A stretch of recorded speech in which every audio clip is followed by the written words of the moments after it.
Its 3x protection system absorbs, locks the fluid, and keeps it away from your skin for a protected night without leaks. Always.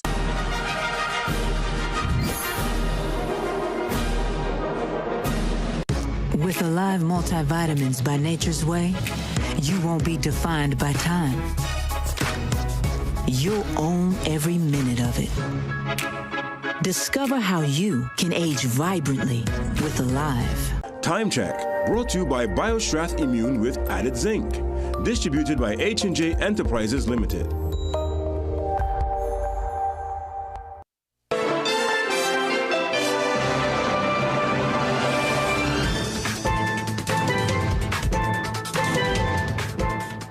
Good evening and welcome. You're watching the 7 o'clock news on CNC3. I'm Ria Rambali. I'm Ryan Bechu. I'm Jovan Ravello with sport. And I'm Sigoni Mohammed with your weather report. Let's tell you what's making the news tonight. With 5 murders in days, the Deputy Police Commissioner says he understands the public's concern but assures anti-crime plans are working.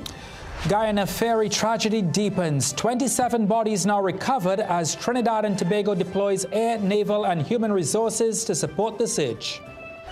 Vessels nearby have been searching, so they said, and nobody has gotten any sign of any debris or anything at all. A relative recounts the final moments of the missing St. Vincent 7 crew and makes an urgent rescue appeal to local authorities. In sport, Under-19 Red Force beats the Leopards by 4 wickets to end West Indies Rising Stars tourney on a high. The Atlantic is becoming more active. We'll have the latest on the systems under watch and more in the full forecast. Despite a weekend of violence that left 5 people dead, Deputy Police Commissioner Junior Benjamin says the TTPS is making progress in reducing crime, even as public concern remains high. Speaking with reporters after touring the 1990 attempted coup exhibit at the Police Museum today, DCP Benjamin said he understands why many people are worried about crime despite recent reductions in the murder rate. This year's murder toll is 213 compared to 220 for the same period last year. The DCP noted that while the country recorded a sharp drop in killings last year and murders remain below last year's figures, the loss of life continues to affect families and communities across the country. Still, he insisted the police service is seeing results from its crime-fighting efforts.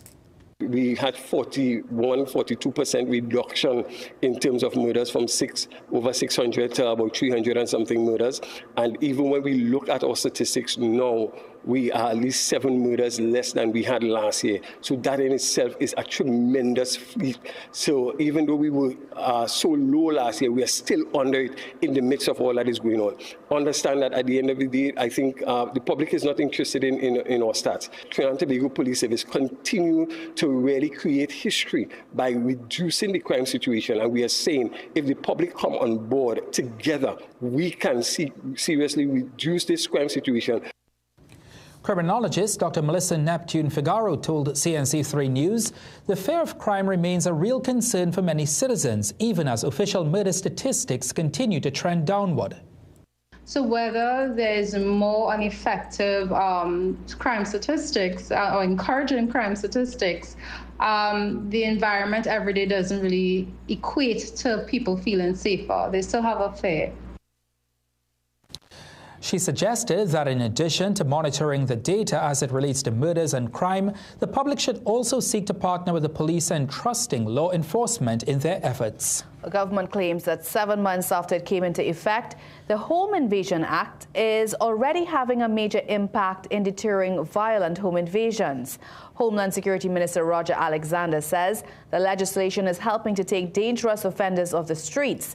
Alexander said the legislation has also empowered law enforcement while sending a strong message to violent offenders.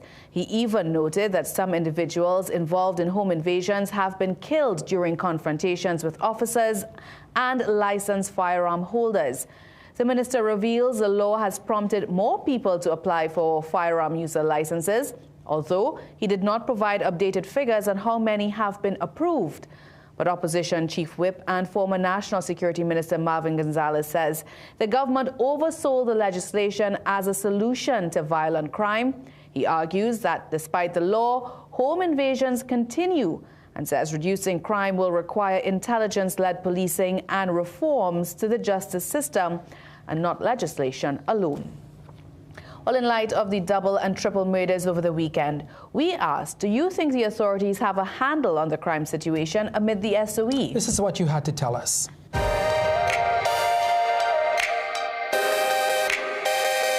They should realize that nothing is being changed or anyway, and do something about it rather than impose an SOE that's not helping anyone. Maybe they're trying. Nobody can have control of nothing. They're trying. They seem to not have a plan. And they need to have a plan in order to execute stuff. You can't just be doing things vibe. I mean, we're on that state of emergency and crime still going on. So I don't understand, like, you know, I find like before, like last year, so it had less murders under the state of emergency than this year, you know? Nope, not at all. I don't think they're doing anything to curb the crime or anything like that. No, they don't. They really don't. This crime is getting out of hand, and it's like it is getting closer to home. Because that triple murder, I literally thought it was someone I knew. So it is getting closer to home. I don't know what the government wants. I don't know, they keep stressing on this SOE like it literally did something and it's not.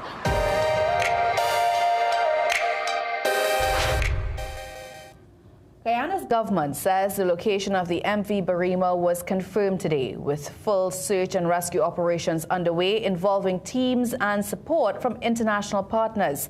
Authorities have recovered 27 bodies, including those of children.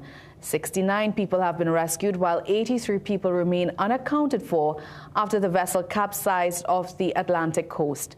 Prime Minister Kamla Persad-Bissessar expressed condolences to Guyana and said Defense Force assets and personnel are supporting the search efforts. Guyana's President, Dr. Irfan Ali, visited survivors and met with relatives of those still missing, and says Guyana will continue supporting affected families and that no effort will be spared as search and rescue operations continue. The tragedy has also raised questions about passenger records after Guyana's Public Works Minister confirmed discrepancies between the vessel's official manifest and the number of people rescued.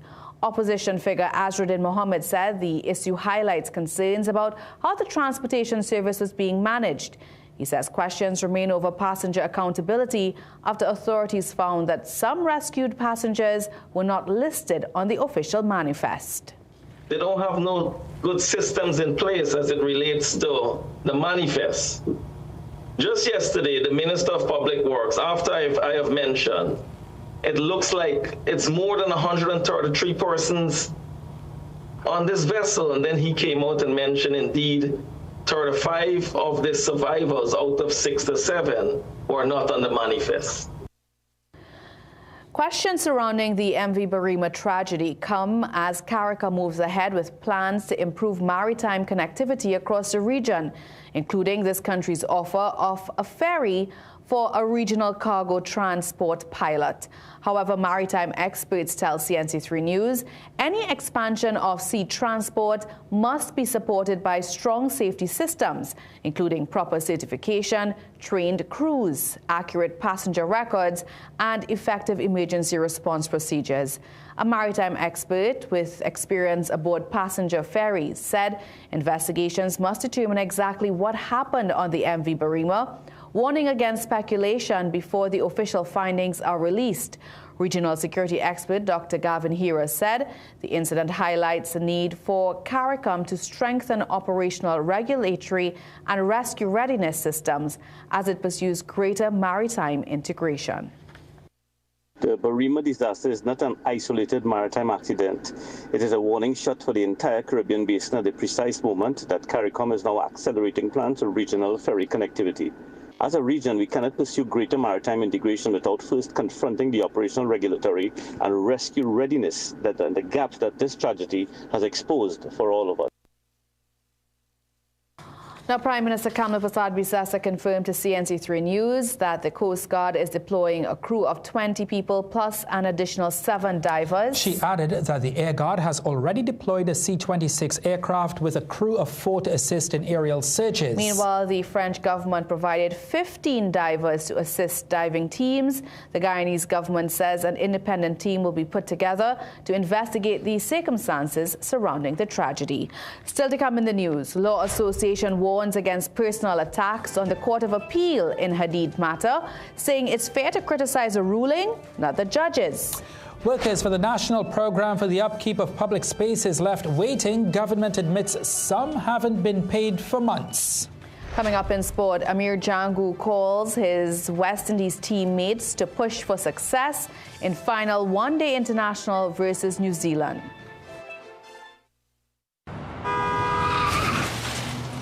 Everybody only worrying. Never ever worry. Don't mind how things looking hard. I tell them never ever worry. If your nice car get damaged bad. I tell them never ever worry. What I'm saying is true. So just consider Tatil is always right here for you. I tell them never ever worry. Don't mind if life make you sad. I tell them never ever worry. If your house get flooded out real bad. I tell them never ever worry. What I'm saying is true. So just consider Tatil will always be here for you. Never worry about a thing. Tatil, where people are people. You know what I mean.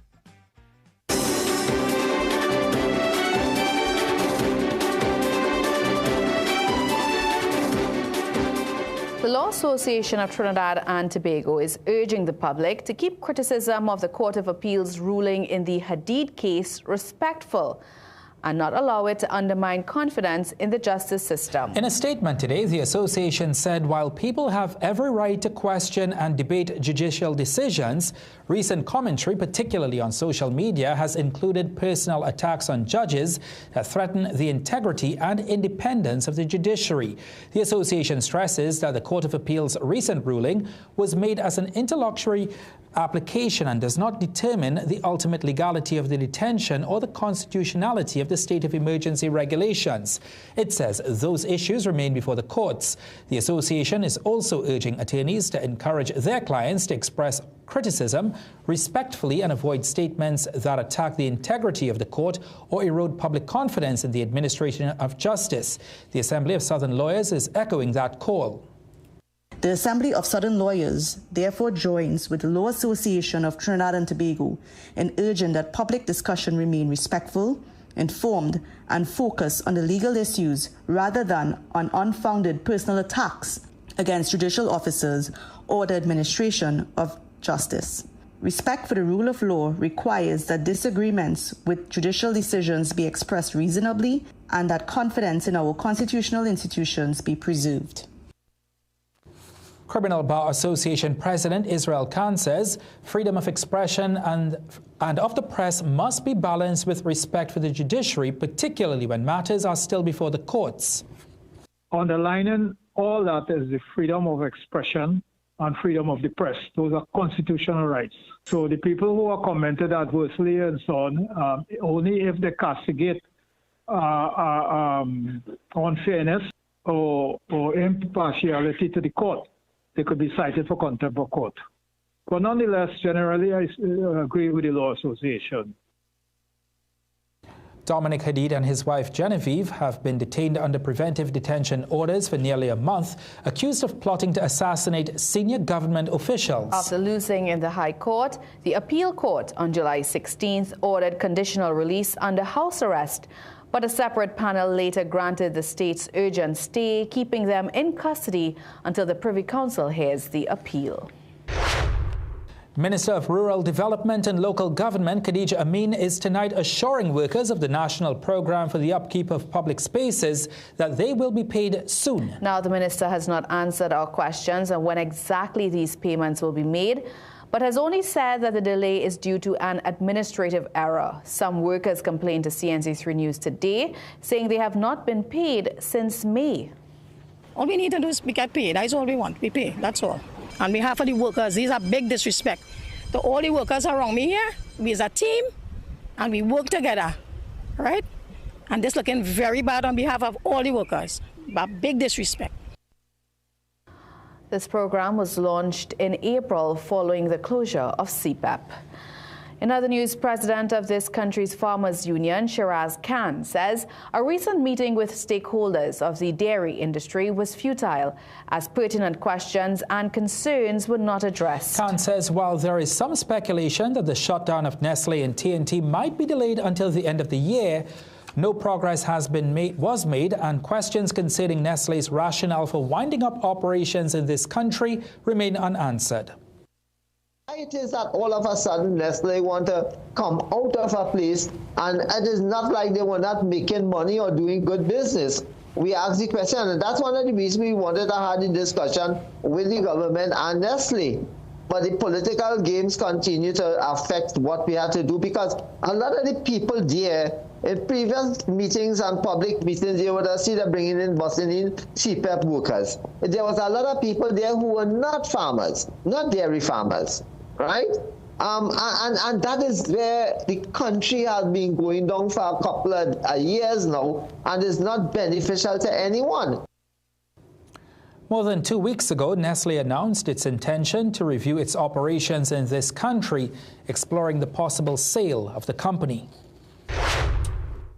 The date for the commissioning of the new ANR Robinson Airport terminal could be announced as early as tomorrow. Chief Secretary Farley Augustine made the revelation today as he celebrated National Treasures Day in Charlottesville. Augustine said the commissioning will include a flight simulation to gauge the operational readiness of the terminal.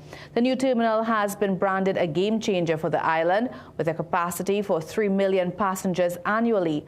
Augustine was scheduled to conduct another inspection of the terminal after leaving Charlottesville. But we expect a commissioning and a simulation flight perhaps within the week or by next weekend. And thereafter, we will get some civil aviation and the Minister of Transportation when we will begin full operations of the new terminal. With $10 million allocated for the build-out of the terminal, Augustine boasted the finished product would stand out from its regional counterparts. We have teams working round the clock 24/7, trying to get it ready. We are going to have some things in the new terminal that actually don't exist by comparison to other terminals in the Caribbean. And that's because we want this terminal to be a flagship within our tourism product for the island.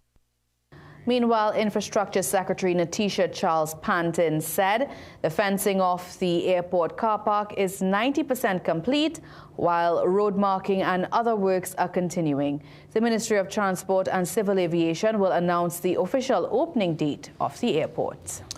Ansa McCall has secured a financing deal worth up to $500 million, marking IDB Invest's biggest investment commitment in the region to date. Meanwhile, the Trinidad and Tobago Stock Exchange is growing its SME market once again, with West Indian Traders Limited becoming its newest listed company. Andrea Perez-Sobers has more in tonight's Business Watch.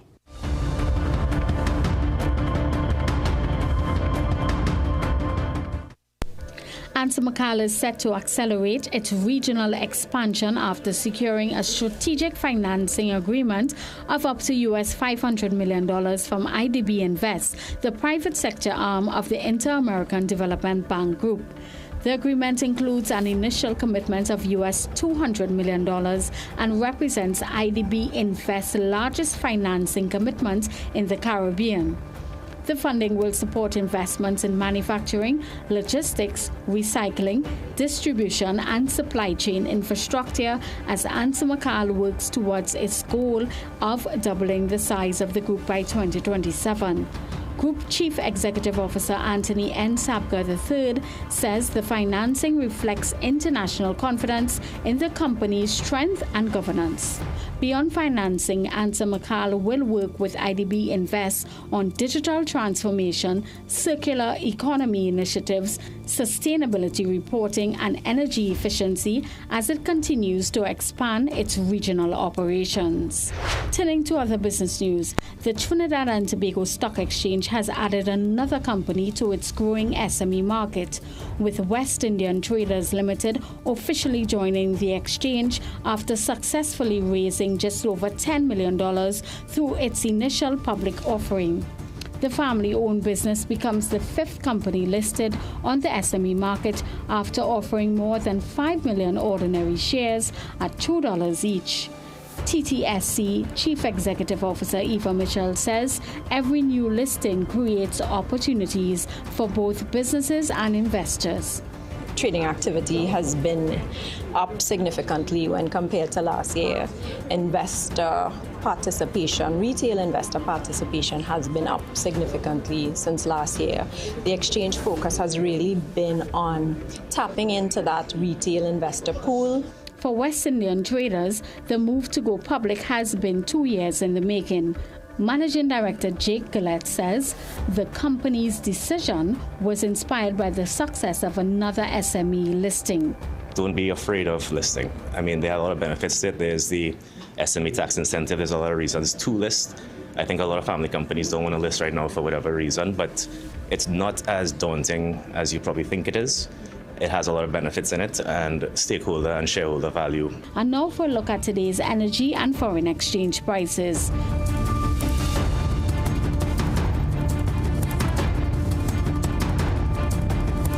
Andrea Perez Sobers, CNC3 Business Watch. Let's tell you what's still to come in the news. 36 years after the attempted coup, police say today's security forces are ready for modern threats. Stay with us. Today's marine forecast was quiet, but will it stay that way all week? Details after the break. Mom, Dad, this is Trevor. Hi. He's no Kieran.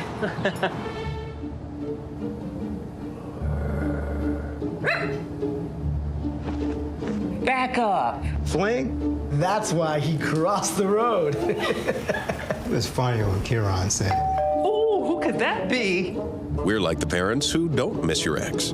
I can't believe Kieran is in the neighborhood. CG United. Good like that. Textbooks, screens, late nights. Your eyes work hard through every class, exam, project, and deadline. Ferrara Optical has eyewear specifically designed to reduce eye strain so nothing holds your learning back. For a limited time, youth get a free frame with lenses from just $495. Scholars get frame and lenses starting at only $750. And lifelong learners save up to 30% off your purchase of advanced lenses like Eisen and Transitions. Less strain, more focus. Your vision without limits. Visit Ferrara Optical in store today. This promotion is NLCB approved. Breaking news. Something serious is sweeping the nation. Get seriously supersized savings on textiles, home goods, and much more in Jimmy Abood's Super Serious July Sale. Shop now at Jimmy Abood in Barataria and Port of Spain. Gaming Express Limited is a premium importer and retailer of the highest quality brand name electronics. We stock the widest range of PlayStation, Nintendo Switch, Samsung, and Apple devices and accessories. Visit us at Shop 52, Level 2, Gulf City Mall in San Fernando, or contact us by phone or WhatsApp message at 687-7480 or 301-9797 or 798-1280. Like our Facebook and Instagram pages for updates on products and services.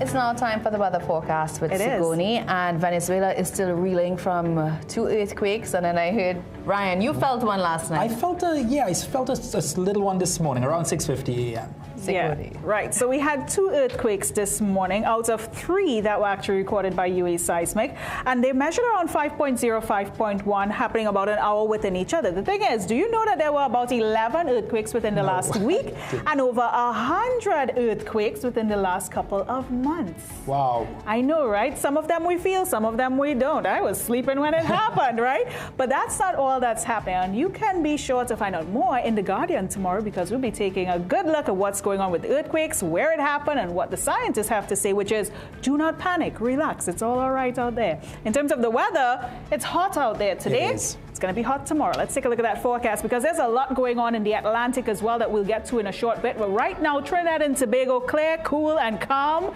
into this evening's forecast. We'll be seeing some comfortable temperatures as we push through this evening as well. Lows dipping down to the mid-20s, even getting down to 24 degrees for a few areas in Trinidad. Tobago a little bit on the warm side just after midnight, so you want to take note as to where that is concerned.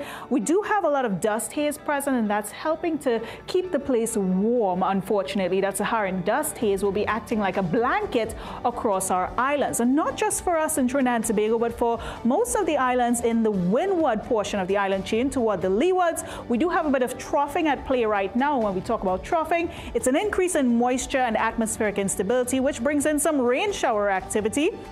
So for the islands north of Trinidad and Tobago, they'll be getting rain, whereas we will be under the influence of dry conditions under a stable atmosphere. There's a tropical wave on the way, but it is unfortunately engulfed in Saharan dust. We may not see much rainfall with that as the week progresses, but we're also monitoring, guess what? Tropical Depression 2, which is just off the coast of Florida. Over the last few days, we've been monitoring this system, and it is forecast to track toward the north and then push toward the west into the next couple of days. By this evening, it could become a named system. And if it does do that, then Tropical Depression 2 gets an upgrade to Tropical Storm Bertha, but only time will tell what that will bring over the next few days. It is forecast, though, to be a big rainmaker. So if you have travel plans, you want to take note where that is concerned. Could it be the second named storm of the Atlantic season, for the hurricane season, that is?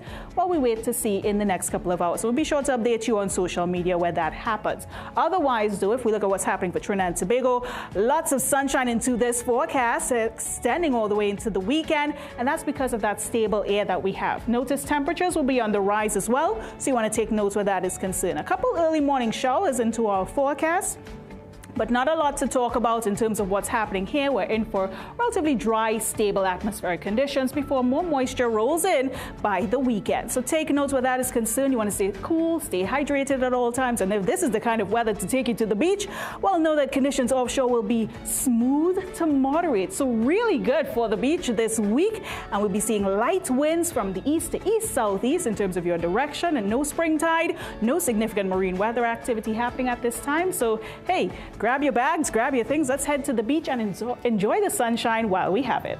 All right, thank you so much, Sigoni. Let's tell you what's still to come in the news. A second chance at life. How one former inmate transformed his future into a success story.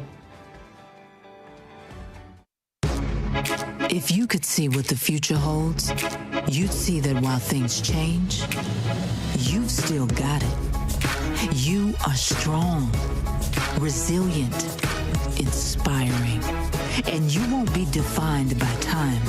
You'll own every minute of it, because you were made for more. Discover how Alive multivitamins by Nature's Way help you age vibrantly.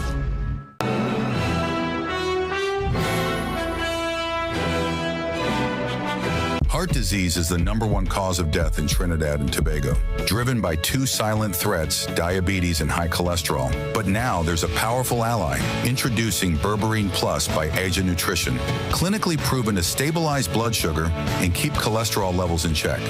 With 99.9% pure extract, you get superior absorption and real results. Available now at Pennywise and leading pharmacies nationwide. Berberine Plus. Your heart deserves better. Looking for the ultimate gaming experience? Welcome to Phase 22 Gaming Lounge, where gamers of all ages come to play, compete, and have fun. Dive into your favorite games on PlayStation, Nintendo, Xbox, or race on our high-tech racing rigs. And experience the thrill of VR with PlayStation and Meta Quest. Our lounge is safe, comfortable, and perfect for everyone. When you're done, check out the latest gaming systems, accessories, and even Samsung and Apple phones. Visit us on the second floor of Gulf City Mall or call 786-2404 to book your gaming session today.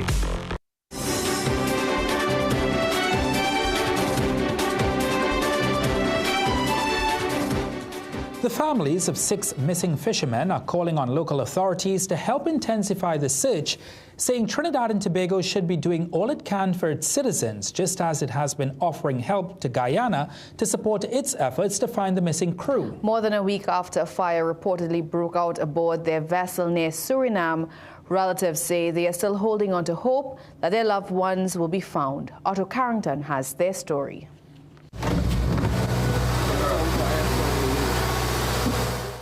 These are the last images of the men before they vanished into the vastness of the southern Caribbean.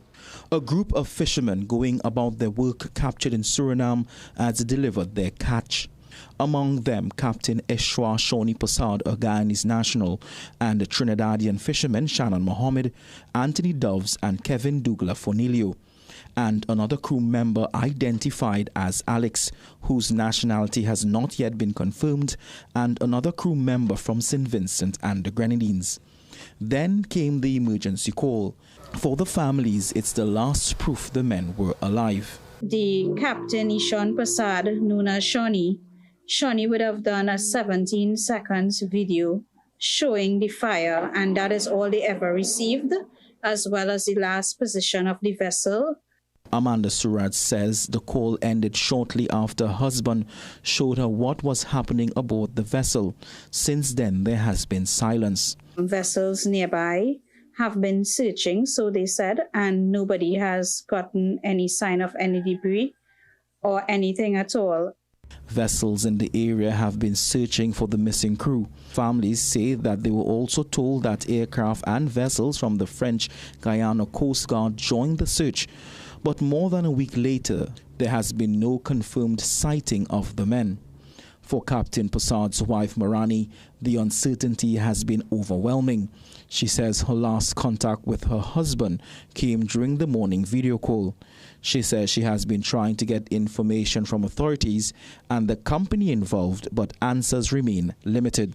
My husband called me 7 o'clock on a video call. Just show me what is going on. It's not even long, and the phone cut off from there. For Shannon Mohammed's mother, Sandra Judy Mohammed, the search is personal. She remembers her son as a man who once saved another person at sea. I really need my son home, that they can send somebody anywhere, any Caribbean island, any Coast Guard, anybody that I need the assistance, that they can go out and look for the boat. Not for my son alone, but for the whole crew. The families are now appealing to the various authorities across the Caribbean to continue the search, even calling on Prime Minister Kamla Persad-Bissessar to call on the troops heading to Guyana to join the search. They say they are not ready to give up hope. They believe the men may still be alive somewhere at sea, waiting to be found. CNC3 News attempted to contact the owner of the vessel, Renata Enterprises Limited, and Foreign and CARICOM Affairs Minister Sean Sobers. Our calls went unanswered. Otto Carrington, CNC3 News. While senior police officers are confirming that Saturday's triple murder was gang-related, they say one of the victims, 56-year-old Salvan Jack, was not the intended target. Police received a report of gunshots at Unipet gas station at the corner of Mofa Old Road and the Eastern Main Road, Laventille, around 9:15 a.m. When they arrived, they found the bodies of Khalil Williams, Jack, and Mikal Campbell. 2 vehicles believed to be involved in the killing were later found abandoned. In a social media post following the killing, MP for the area, Kareem Marcel, called on witnesses to come forward and assist the police in solving the crime. Speaking with the media, the scene head of the Port of Spain Division, which borders with the Northeastern Division, where the men are from, called on criminals to maintain the peace accord they signed. At the end of the day, we don't want to interfere with anybody's constitutional rights or freedom of movement as such, right? Because life has to go on and people have the activities that they need to participate in. What the police would like is for persons to be law-abiding, right? And if they are law-abiding, then they have no problems, if you understand. So what we like is the criminality to stop, right? We heard that there was a peace accord. Police are calling on anyone with information that could lead to the arrest of the killers to come forward. And police are still searching for 8 men who escaped from the Immigration Detention Center on Saturday afternoon. Residents of Trinidad Road, Wallerfield, who live across the street from the detention center, tell CNC3 News their experience following the escape. About 3 of them come down in the road by us, and one came by my house and kicked down the front door and all kind of thing, and come inside by me. And my sister was on the phone with he, and I was sleeping. And I just hear my little sister started screaming and thing. And then when I come outside, I seen the man running outside. And then he just pop in, and the police hold him and whatever. And then that was Guyana daddy. And then the police come and they start asking me questions and all kind of thing. Police say several arms of the police service are continuing their hunt for the missing men. 6 of the 14 men who escaped have been recaptured. The 1990 attempted coup is widely considered to be one of Trinidad and Tobago's defining moments. But as the nation observes the 36th anniversary of the insurrection, there are concerns over the ability of law enforcement to prevent other terror threats. Shane Superville and Che Tika Singh toured the attempted coup exhibit at the Police Museum for this story. The 1990 attempted coup may be a long-gone chapter of Trinidad and Tobago's history, but as threats against public officials continue, there are concerns over the nation's security today. Speaking with reporters after a tour of the 1990 exhibit of the Police Museum on Monday, DCP Administration Junior Benjamin assured that modern policing is equipped to prevent history from repeating itself. We continue to put things in place in terms of the number of officers that we would have, both, again, in the parliament, the officers that we have, even all around in terms of our intelligence has increased, and we are in a much better position now than we were then. Reflecting on his own experiences during the insurrection, Benjamin said he was a trainee at the Police Training Academy when the tragedy unfolded, as he described the fear of being on the front lines of one of Trinidad's darkest hours. They were saying that we were about to be attacked, and I tell you, I felt, that my life was going to probably end that day. And in the middle of the night, we heard just a barrage of gunshots. And while the tragedy of the incident is still clear more than 3 decades later, curator of the museum, Kira Roop Singh, says it's been difficult to talk about, though she admits it's a part of history that they must reflect upon. The next generation of police officers, the next generation of citizens who are living do not know about the 1990 coup, and they're able to experience it through our tour guides, through our exhibits, through the film, and get a better understanding of what happened and learn some lessons from it as well. Visiting the exhibit were members of the Valencia Seventh-day Adventist Church summer camp, as one caregiver said she gained a better appreciation on the sacrifices made by law enforcement. Even though you would have seen stories, actually be here and hear about what the police officers would have gone through, what the parliamentarians would have gone through, was really eye-opening. And while the attempted coup is a difficult chapter of local history, it's an incident that won't be forgotten anytime soon. You did not like what you heard, but that's the reality of things. Shane Superville, CNC3 News. I think we all feel that way sometimes about that attempted coup. Right. It is now time for sport with Jovan. And Jovan, the World Cup is over. It's back to the West Indies for us. Yes, and the likes of Kavem Hodge and Tej Nareen Chanderpaul are putting their bats up as the Pakistan tour match enters its 4th and final day. And out of 1,248 players, the cream rises to the top in the final World Cup roundup of this edition. Kickstart your career in IT with the BSc Information Technology from the University of Bedfordshire, delivered at CTS College. The BSc Information Technology equips students for the latest jobs in the IT field. Benefit from online learning environment, dedicated program manager, WhatsApp groups with students and lecturers, shared drive with lecture notes, recordings, assignments, and more. Tutorial support for assignments. Email CTS College on study@ctscollege.com. We are your one-stop, most convenient, most helpful, most caring community pharmacy. Our pharmaceutical services include dispensing medicines, repeat dispensing, clinical governance. But we also have a fully stocked convenience store featuring our refreshment aisle, grocery lane, personal care products, toys, pet supplies. We are most conveniently located out of the traffic, just 2 minutes off the highway in Heartland Plaza in Deba Chaguanas. Contact us on 220-8705 or 470-5938 and visit us soon. Things don't always go as expected. Be ready with Trinry for auto, home, business and group life. Call us at 800-TRIN or visit trinry.com today. Huge insurance premium. Pay your premiums bit by bit with FlexiPay from Trinry. For more manageable auto, home and commercial insurance payments, call us at 800-TRIN or visit trinry.com today. Trinry. Premier insurance coverage for less.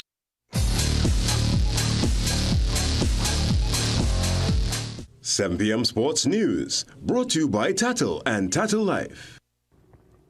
Welcome back. Sport now. Tariq Richards top scored with 88 as Trinidad and Tobago under-19 cricketers concluded their Cricket West Indies Rising Stars campaign on a winning note. The young Red Force scored a 4-wicket win over Leeward Islands to bring the curtain down on a solid showing, but which ultimately did not bring the title back home despite their best efforts. Ian Wason has the highlights from Liberta in Antigua.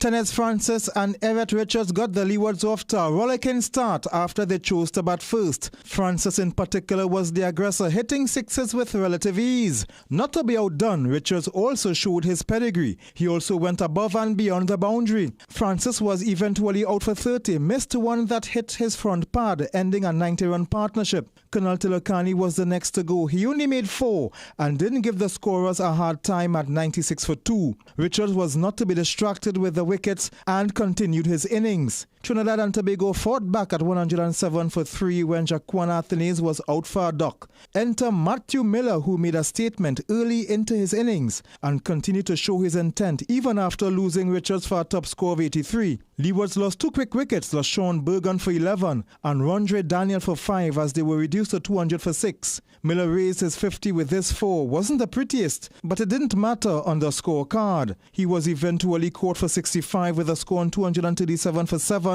in the 45th over. Leewards closed on 270 for 9, setting Trinidad and Tobago 271 to win. Levi Ghani and Christian Lal set about their run chase in a businesslike manner. Lal was the first to go airborne for maximum, but he retired at the stroke of the 10th over. Ghani continued like a man on a mission. This beautiful cut for 4. Skipper Brendan Boudou looked good during his short stay, but he was out for 14. TNT lost their first wicket at 77 for 1. It became 106 for 2 when Ghani was dismissed for 47. Tariq Richards and Ethan Ramcharan then put on 91 for the 3rd wicket. They both dealing in sixes like the 6-time tables. Then Ramcharan attempted to force a second run to get him to 49, but his legs were short. He was run out for 48, 197 for 3, but Trinidad and Tobago still in the driver's seat. Lal returned after his retiring but was dismissed for real this time, gone for 18. Richards continued on his merry way with his 6 hitting. He hit 4 sixes in all.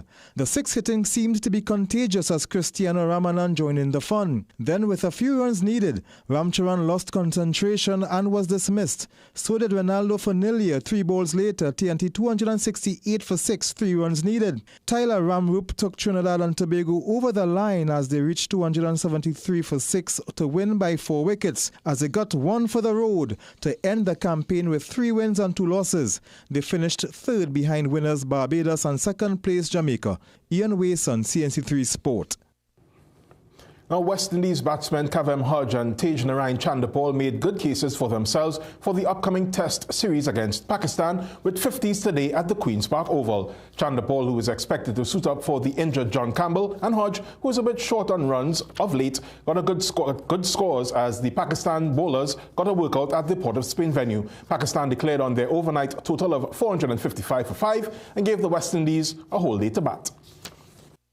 Responding to Pakistan's 455 for 4, West Indies Select 11 lost Cephas Cooper for 1, missing out on a grand opportunity to tell the selectors hello. But his opening partner, Tejnarine Chanderpaul, took his opportunity in a bid to partner Brandon King in the first test. He and Kavem Hodge looked comfortable against a Pakistan team aiming to climb above the hosts in the Test Championship standings. With scores of 16 and 31 in the series against Sri Lanka, Hodge was eager to get some runs under his belt in preparation for Pakistan.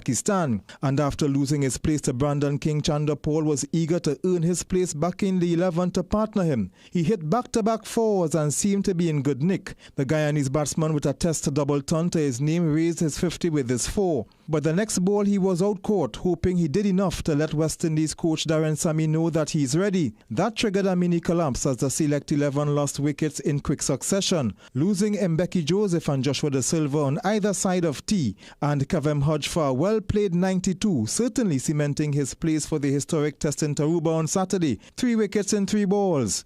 Joshua James was another casualty for Duck. Terence Hines hit a couple sixes in his knock of 24. Pakistan took 2 more wickets, Hines and Anderson Phillip, as West Indies Select 11 closed on 268 for 8 at stumps. Ian Wason, CNC3 Sport.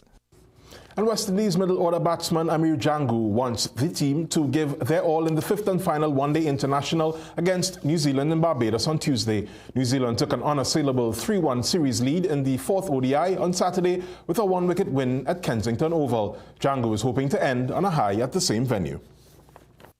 We got some amazing support from the Bajan supporters today, so I think we have to come out, play with pride, even get a win just to secure the series, you know.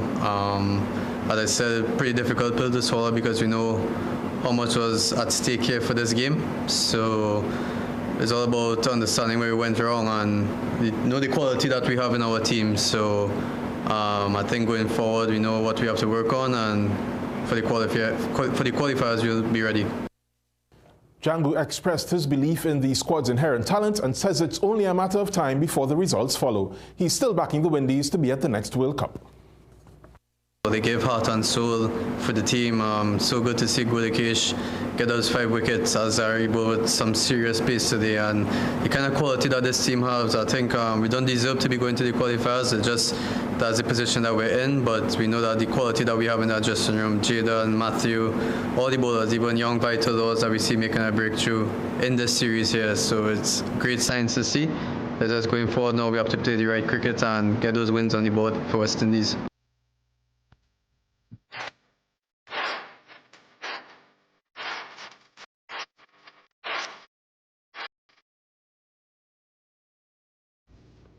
Well, if you're like me and automatically checked your score app this morning, you may have a post-World Cup to banker.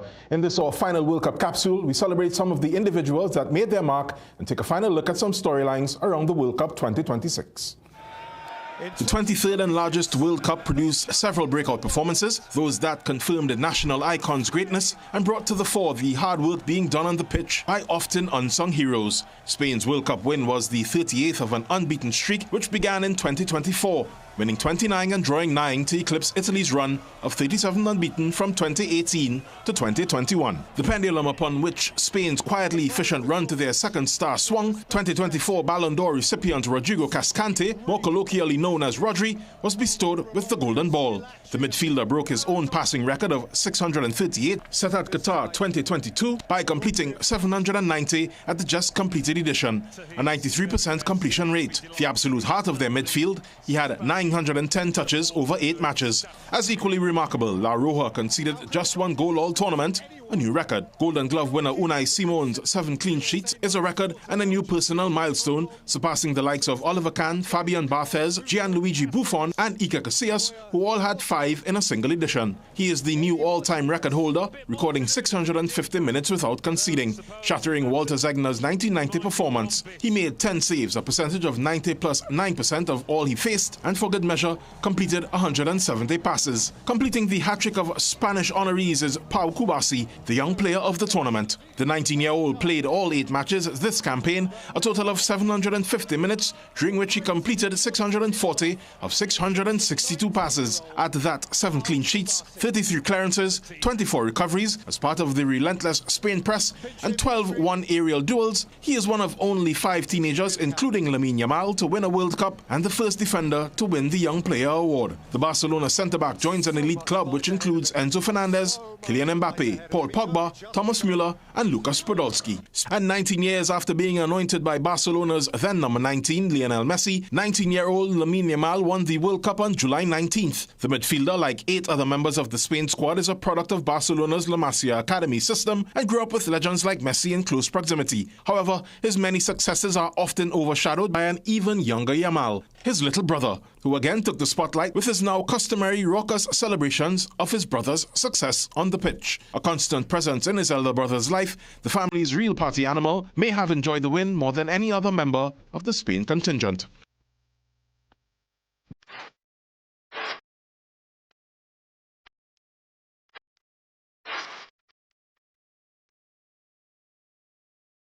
It's also farewell to that billboard. Now, 308 goals this tournament, and none more important than the last. It features in this evening's Sport High.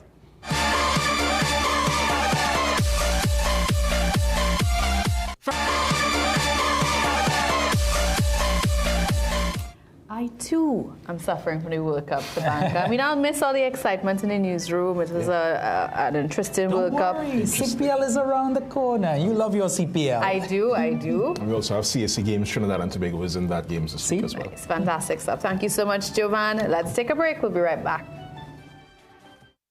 Come to Jimmy Boo Super Serious July Sale for seriously super-sized savings. Get the year's biggest savings yet on textile, curtains, home goods, and much more. Seriously, shop the Super Serious July Sale today at Jimmy Boo in Barataria and Port of Spain. Magical Expressions Limited is the largest local importer and distributor of fresh cut stems, offering the widest range of beautiful flowers at the most affordable prices. Call us today at 701-6488 or visit our website to order. The drama, the suspense, the stories you can't stop watching. I came to demand you leave my family and Alejandro alone. Have you realized that Alejandro is going to use you until he's sick and tired of you? Every week, CNC3 brings you the drama and suspense you love. Your father left her mother for another woman, and your mother has breast cancer. Mother, you promised you wouldn't say anything. You promised. Uteran, Monday to Friday, 6 p.m. Westwood Park, Saturdays, 7:30 p.m. Cabo, Sundays, 8 p.m. Only on CNC3.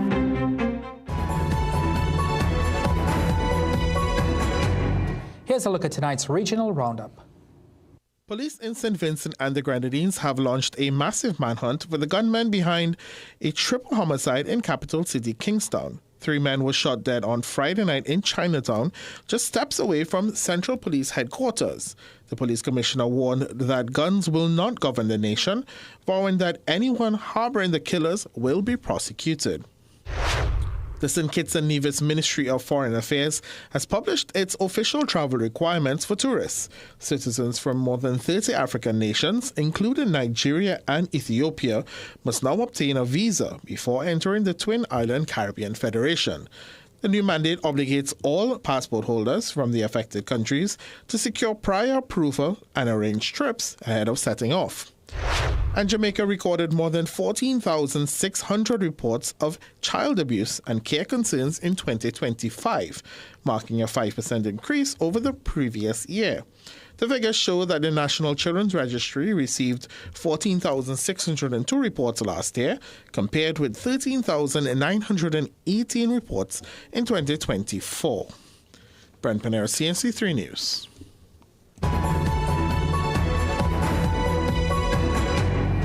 Internationally, social media influencers Andrew and Tristan Tate appeared in federal court today. Their appearance followed their arrest by U.S. Marshals over the weekend in Miami. The United Kingdom requested the brothers' extradition on rape and sex trafficking charges. One source says allies of the Tates had been reaching out to people in President Donald Trump's orbit for support. The attorney says right now he sees this as a matter for the courts. For the time being, sources say President Trump is not expected to get involved in the matter. McBride did mention Secretary of State Marco Rubio before the hearing. He has the ultimate say on extradition requests. The Tate brothers are dual citizens of the United States and the United Kingdom. It's time for another short break. Stay with us right here on CNC3.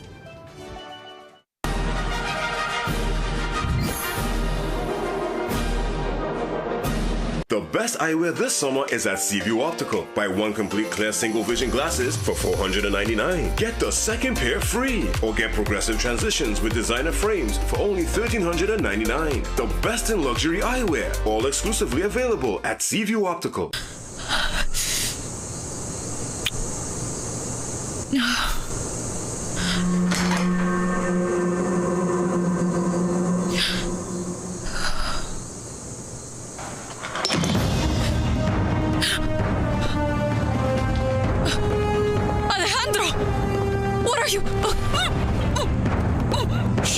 Don't miss the gripping drama Cabo. Sundays at 8 p.m. only on CNC3. Volleyball filmmakers, producers, content creators, influencers, and recording artists. If you're looking to rent a versatile studio space with green screen, video wall, cyclorama, and more, look no further. GM Labs is here to make your dreams a reality. Located in the heart of Port of Spain on St. Vincent Street, GM Labs is your one-stop shop for all your creative needs with over 2,800 square feet to work with. Take your creative concept to the final product at GM Labs. Give us a call or WhatsApp or message us on our Instagram and Facebook pages at GM Labs TT.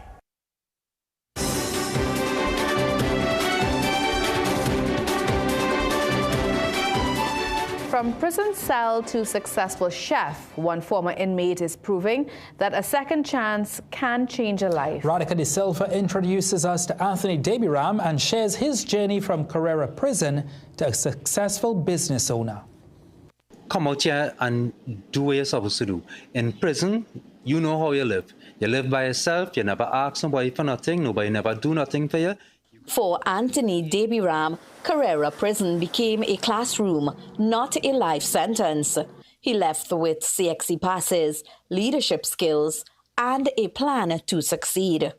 But on the outside, he soon discovered that earning a second chance would take as much determination as serving his time. I used to work construction before, but I didn't see myself having a future in construction because it's either you become a contractor and take all the stress, or you just be a worker and just work till you die.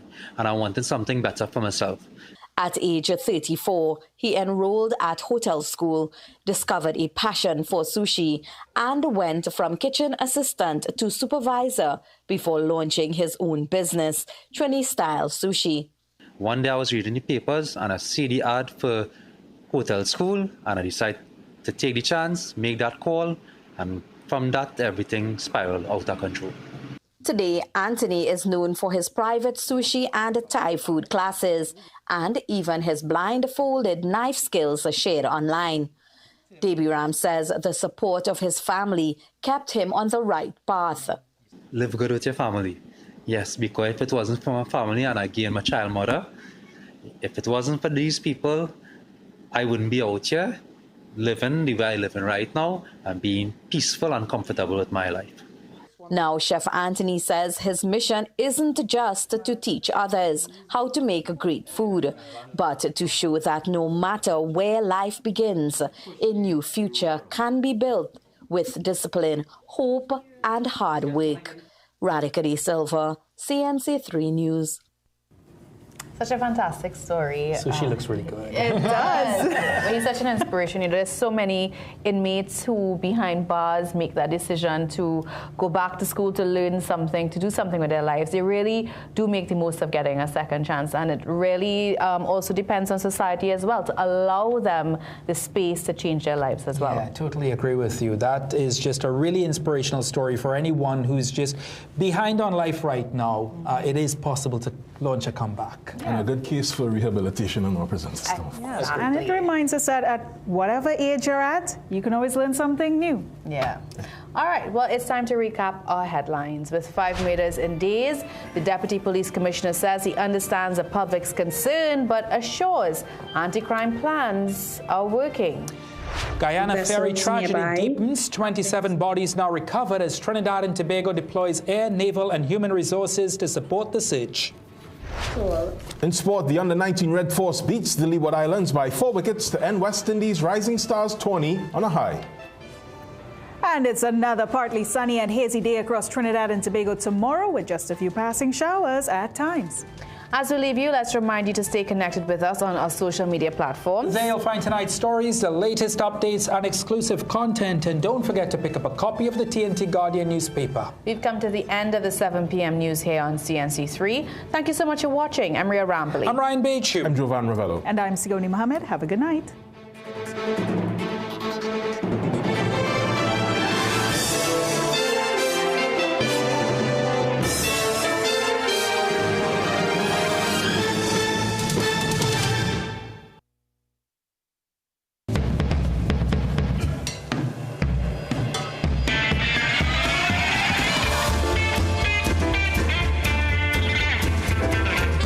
You're watching CNC3.